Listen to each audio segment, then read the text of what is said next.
afternoon, ladies and gentlemen. We'll try to keep it very interesting, and we have an esteemed panel today where we'll be discussing energy diversification as a bridge to sustainable and affordable future. Of course, any energy transition journey has to be a sustainable one, an affordable one, and we have to make sure that energy is available for all. And I think India is one of the few states that's taking a very pragmatic approach towards the energy transition, realizing that all forms of energy are needed. And indeed, all these forms of energy will be discussed with our panel today. I'm delighted to be joined by Mr. Sanjeev Kumar, the Principal Secretary for Forest and Environment at the Department of Climate Change, the Government of Gujarat. Welcome, sir.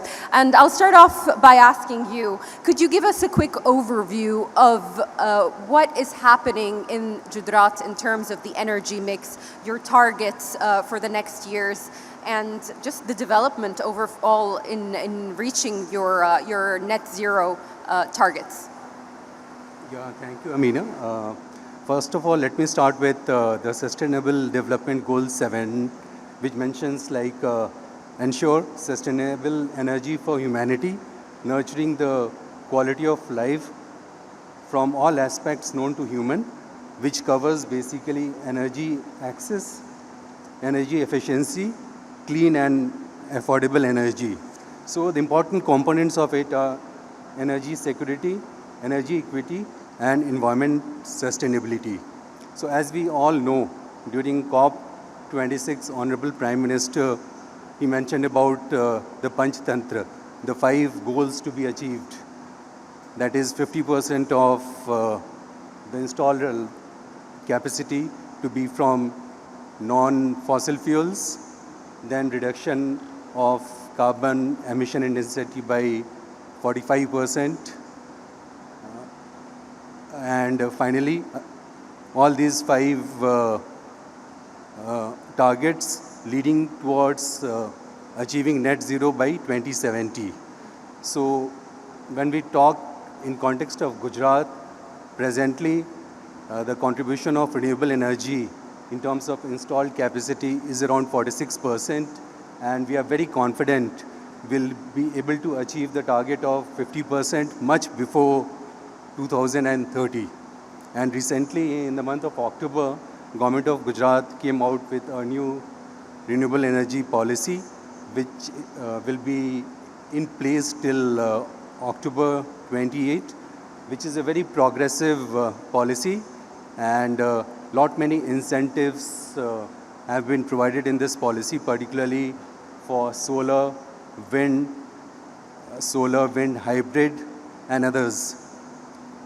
I want to bring Mr. Deepak here into the conversation. Mr. Deepak Agrawal is the EVP of Equity Investor Relations and Strategy at Avada Group. When we talk about energy transition, a big part of it is affordability and how commercial some solutions are. Could you just run us through what makes sense in India in terms of commercial solutions? In fact, India, we clearly see that India has shown to the world and demonstrated that India is certainly one of the lowest cost producers of renewable energy. We started way back in 2009-10 when the tariffs were in excess of more than 15 rupees. And today we are down to the tariffs of anywhere between 2.5 to 3 rupees. So that is a reduction of almost more than 80% in just a 12-year history. So I think India is one of the best places in terms of the scale at which you can build renewable energy. And this is not just solar, but it includes wind. And now I think this will also get extended to long duration storage solutions like pump storage hydro.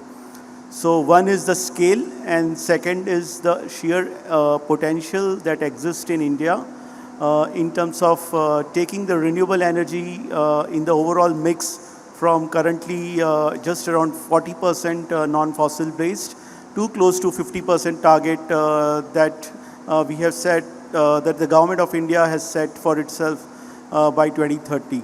So, and at Avada, we are right at the heart of making this happen as one of the main IPPs who has fully integrated business model in all forms of renewable energy. So it's clearly one of the very good places, and thanks to the combined effort of all the stakeholders, India is already the fourth largest market in the world in the renewable energy. And in just a matter of few years, where India will notch up to possibly number 2 or number 3 renewable energy market. Thank you. Thank you for that. Mr. Rakula Kashyapa from the COO of the Acme Group. We spoke a little bit in the room before coming on stage about offsetting some of these carbon emissions. And you were telling me that there's a lot of potential for India to become a hub to offset all the emissions. Could you tell us how that would work? Sure. So thanks for that question, and it's actually pretty relevant and pertinent because we are talking about the decarbonization of the economy at large. So what we have also seen here in India is that many large organizations who are setting up, say, shops in, say, Singapore and some of the other locations are looking forward to India to set up, say, renewable energy projects here and use the carbon credits generated out of those projects to offset their global, greenhouse gas emissions.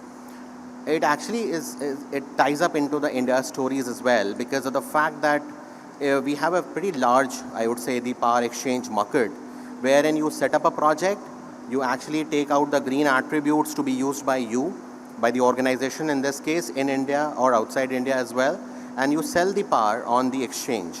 So if you see the kind of, downstream impact that some of these things will have, is that you are actually injecting the renewable power into the grid.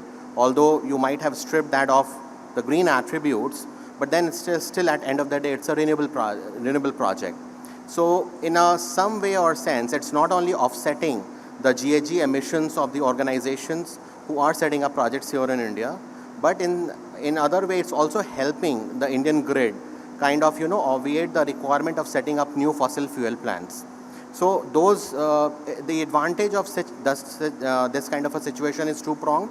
One is for the industry, which is actually using those attributes, and also for the Indian economy, wherein the dependence on the fossil fuel over a period of time is expected to reduce because of some of these initiatives. Mr. Amit Sharma, I didn't skip you, but you asked me to always come to you last because you are going to talk about a topic that comes up a lot and perhaps is a little bit controversial because it's not renewable energy. Just to emphasize, Mr. Sharma is the MD and CEO of Tata Consulting Engineering. Let's talk about nuclear power. How does that fit into the energy mix, and how could India tap into more nuclear power? Well, I'm definitely a supporter of renewable, of all the work that's happening in that area, the green molecules.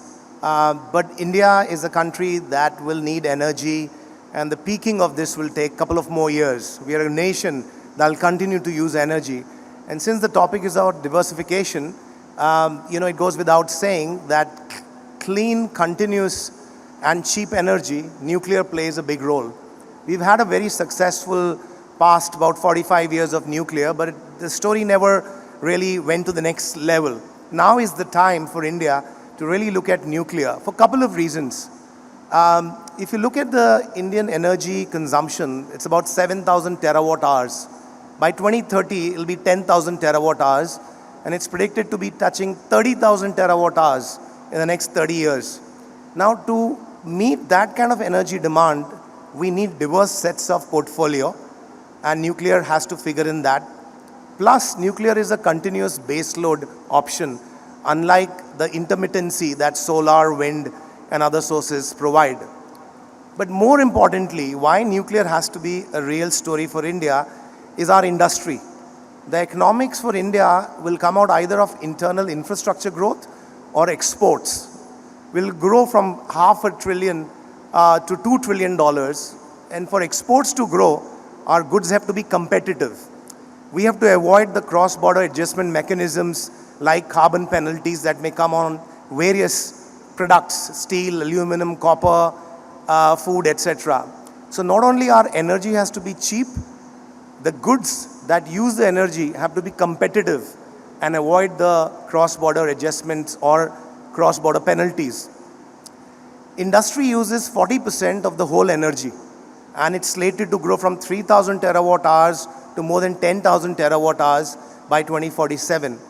Nuclear can provide not only a base load, but also work alongside, respectfully, with the green molecules, with the renewables, other forms of energy, coal to gas, coal to liquid, but also be meaningfully viable considering our thorium reserves, which can add on to our energy security and also provide an outlet for the collaboration that has been discussed under the 123 agreement, wherein the enriched uranium can be used for the reactors in India.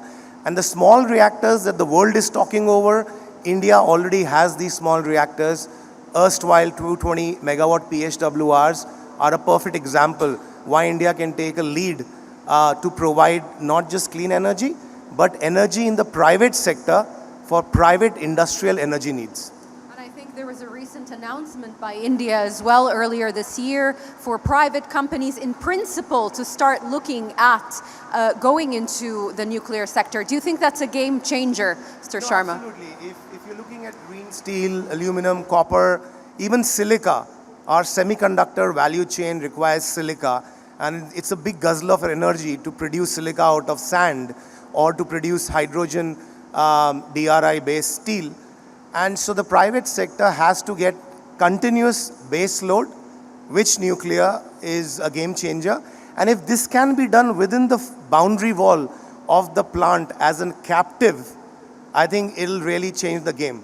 And the small reactors do provide the right strategy to embrace nuclear in a very big way. We've done about 6 gigawatts, and I think the portfolio should be of at least 100 gigawatts in the next 15 years coming out of nuclear, which would still be less than 10% of our energy needs. It's absolutely a game changer in terms of loading cleaner capacity online. Mr. Kumar, there's always the question of who leads the energy transition, the private sector or policy? And I want to focus on the policy part since you're in government. How could policy help pave the way or ease the way for a smoother transition? It's important for both private sector as well as government policy. Both have a very important role to play in this energy transition. Particularly when we talk about the renewable energy, the initial capital investment is slightly high, but recurring cost is quite low. So here, the private sector, if conducive government policy is there, the private sector, because of its mere competitiveness, there will be always a scope of bringing in more competition, reducing the price, getting in modern upgradation of technology and all that. So, and on the other hand, there will be less burden on the government budget. Government with the right kind of policies can focus more on building up the energy infrastructure, particularly in terms of upgradation of the transmission lines and all that.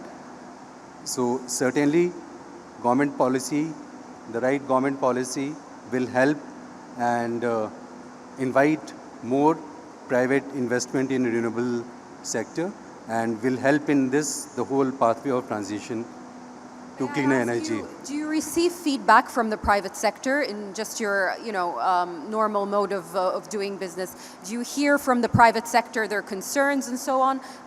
Or is this interaction doesn't happen? No. In fact, recently when the state government came out with the new renewable energy policy last year in the month of September, so in fact there was a stakeholders meetings where the remarks, the comments of the private sectors, they were taken into and addressed. One of the issue which was raised by the private sector, particularly in Gujarat, was the ITEMS. So that was very well taken care of in the new policy. And I would just like to add, it is slightly out of what you have asked about the nuclear thing which Mr. Sharma spoke about, the small modular nuclear reactors. If we see over the last 5 decades, because of this nuclear modular reactors, we have avoided carbon emissions, greenhouse carbon emissions to the tune of almost 70 giga metric tons of carbon dioxide equivalent. So it's a huge, so there's a great scope of having a diversified mix of renewables, solar, wind hybrid, biomass, pumped storage, and along with nuclear, which can provide the base load here. Absolutely, and this is the multi-pronged approach that India is taking, which honestly I found very, very pragmatic. And in fact, at COP28 this year in the UAE, it was said that all countries must look after their national interest and take the path that makes sense for them. And this is the path that makes sense for India. Mr. Agarwal, Mr. Sharma had mentioned something about nuclear, that it could withstand baseload. And when we're talking about renewable energy, we have to talk about storage. So could you run us through some of the storage options that are, again, commercially in the works and make sense in terms of storing renewable power? Yeah, so there are definitely a lot of global solutions are available in storage, whether it's in the form of a battery energy storage or there are some compressed air kind of technology. But however, when it comes to a large gigawatt scale kind of solutions, I think the traditional old methodology of pump storage hydro still offers a long-term sustainable solution because for the obvious reasons, like a pump storage hydro is 100% sustainable. Hydro can be a closed loop system, so there is hardly any loss of water, and the same water can be continuously recirculated day after day, month after month, year after year. The sheer life of the pump storage hydro can be more than easily 50, 60 years versus a battery storage plant, which can't be more than like 8 to 10 years, and also they are a very high cost curve. So one of the important way and the transition pathway for India in this entire energy diversification is we clearly see the role of pumped storage hydro assuming a center stage. So while nuclear offers a very long-term base load power and can continuously run at 90% plus utilization factors, to ensure that renewable energy moves from an intermittency to a 24-hour round-the-clock solution. The solar and the wind has to be complemented with pump storage hydro capacities. And that is what even we have embarked at Avada Group to ensure that we move to these RTC solutions. Now, another benefit of moving to RTC solutions, along with other forms of energy, which will also grow the way because given our very large requirements of energy, RTC renewable energy solutions can also help a lot in full industrial decarbonization, because there are hundreds of multinational corporations and even large and mid-sized industrial Indian companies who are committed to RE100 kind of solutions, or they have themselves want to move to 100% renewable energy. So one RTC solution can help them decarbonize their business, and B, India can actually use this RTC affordable and a large-scale RE solution for the production of green hydrogen and further downstream all the green molecules. We can actually be not just used in India, but India will actually can aspire to become a global export hub given the cost competitiveness of the Indian industry.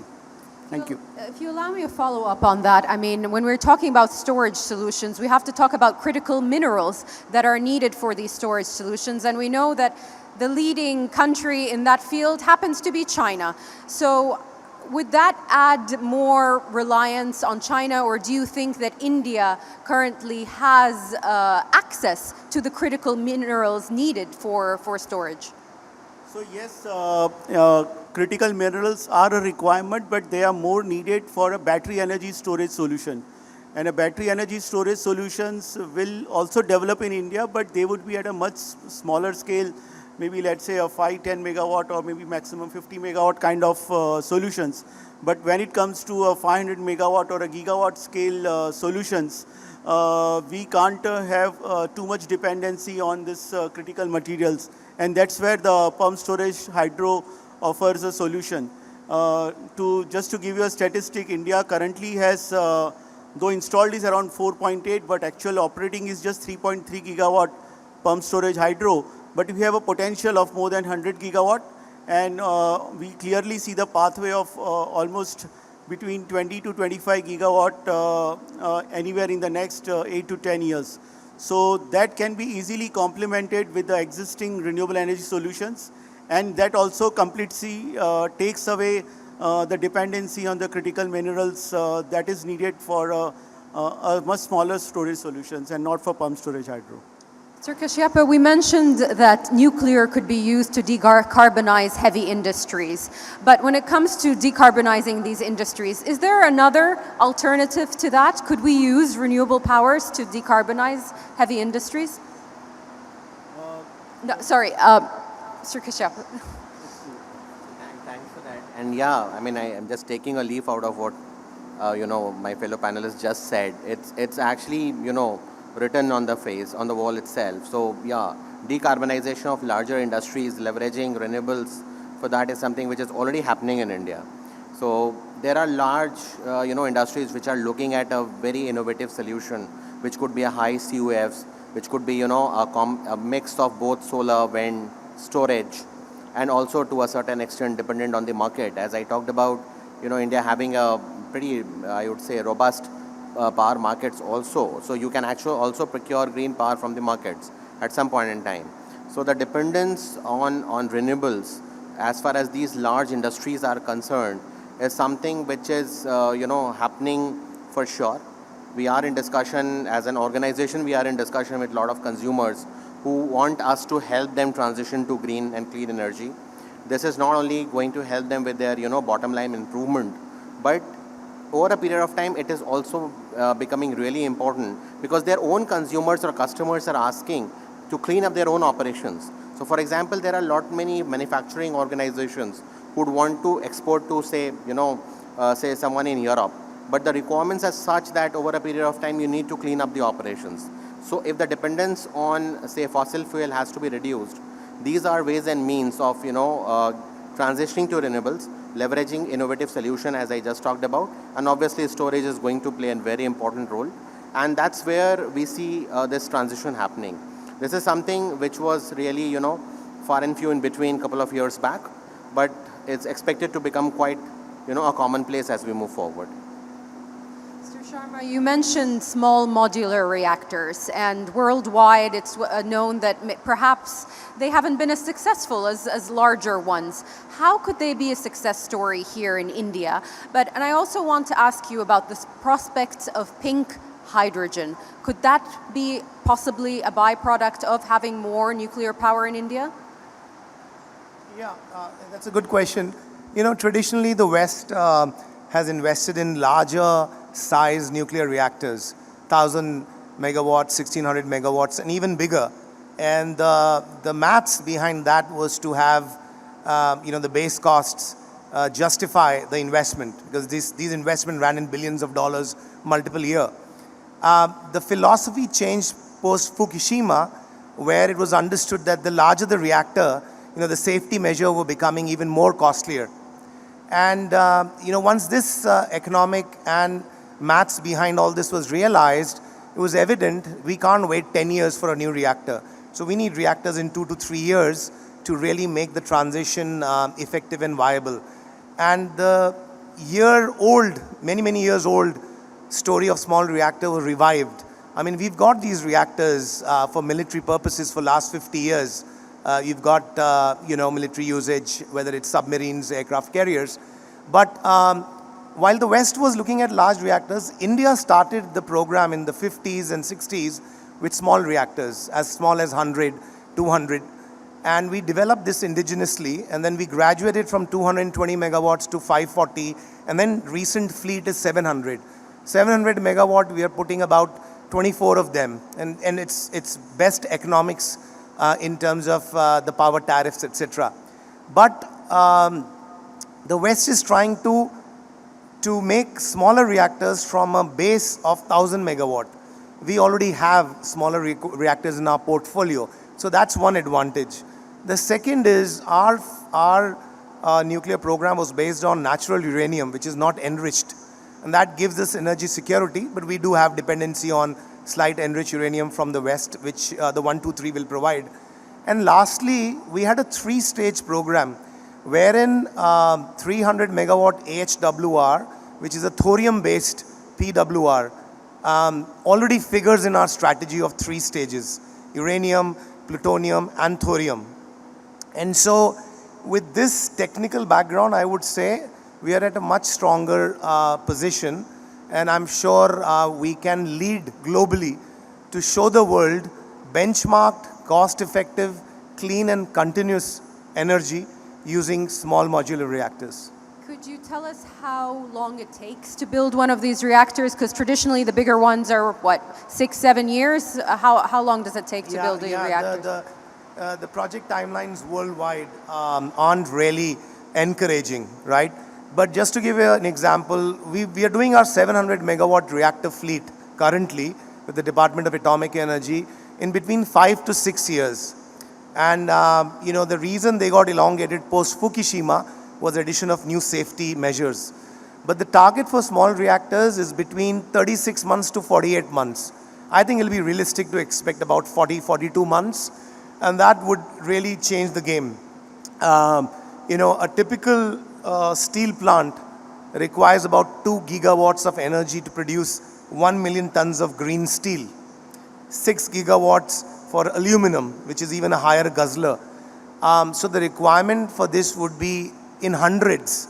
And if you can make them modular, Lego blocks approach inside the captive boundaries, but more importantly, not just for industry, but to even retrofit retiring thermal power plants, then you have a great story alongside great green molecule story, coal to liquid, coal to gas story, the renewable solar, as well as pump storage, and the wind story.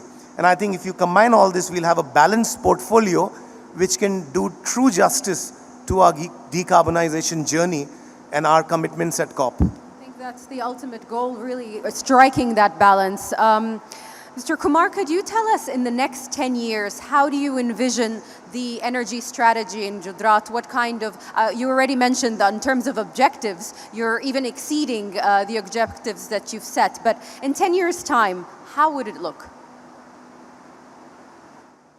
See, in fact, as per the projection, the way the economy is growing, by 2047, the energy requirement will be to the tune of more than, I think, around 6,000 tera kilowatt hour per day.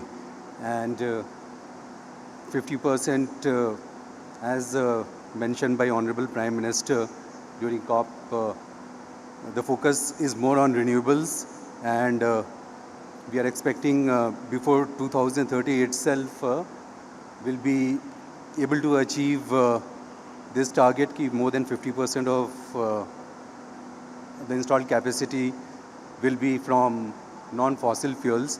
But at the same time, particularly when we talk in context of Gujarat, the strength of Gujarat is manufacturing. So decarbonization of the manufacturing sector, particularly the big industries like steel, refineries. So these are the major areas where decarbonization needs to happen. The greenhouse emissions needs to come down. So a lot of mitigation efforts needs to be put into place.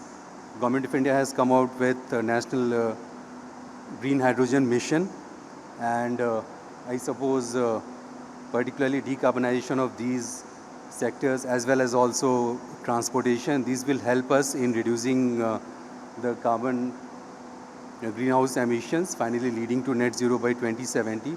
Mitigation measures, but at the same time focus also on CCUS, particularly how to use how to manufacture methanol as well as ethanol by the process from CCUS.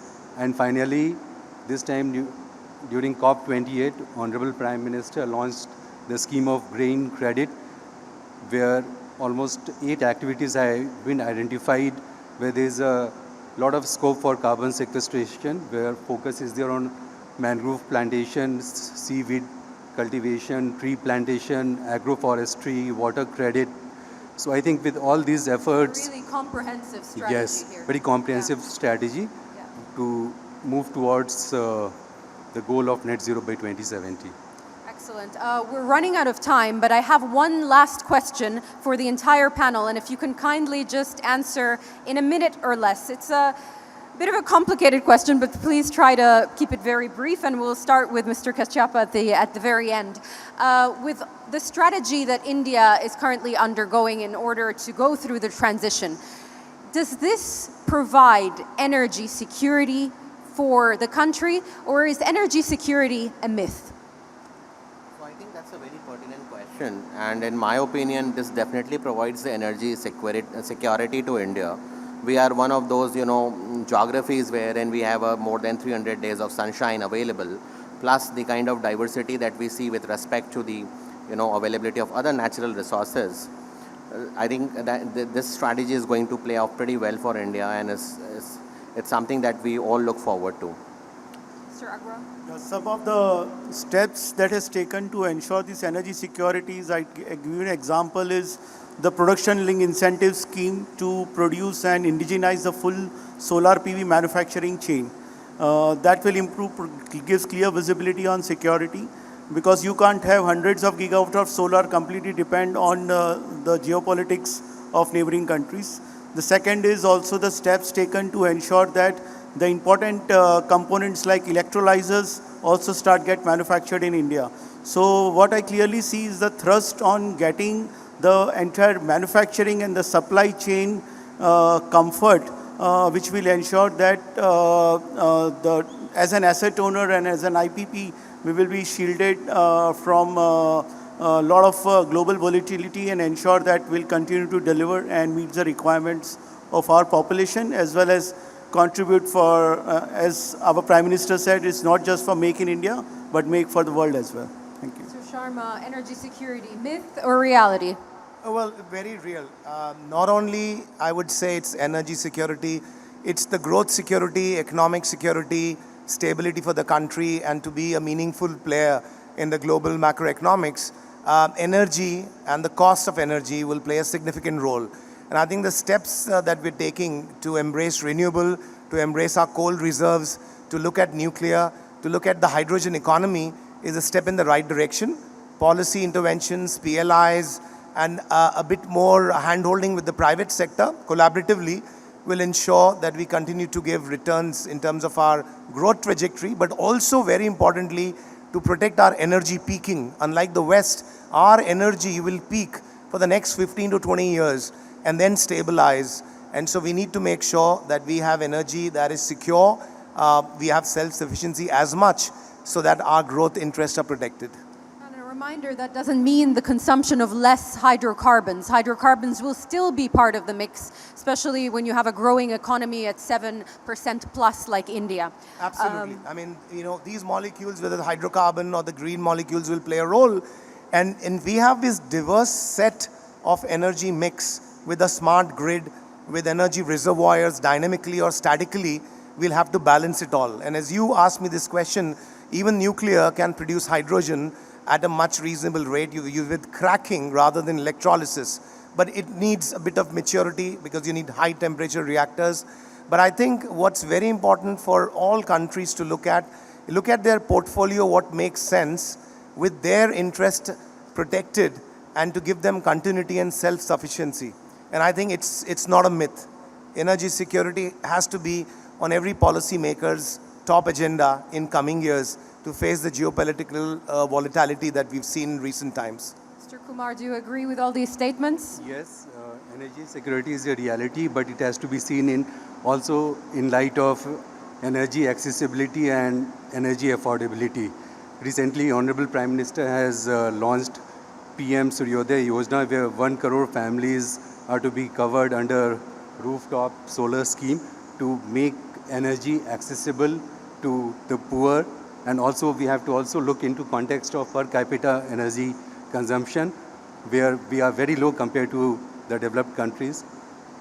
Excellent. Thank you very much, gentlemen. I really enjoyed this conversation, and I hope we take it forward next year and hear more positive results out of India. Thank you for your time. Thank you. Thank you.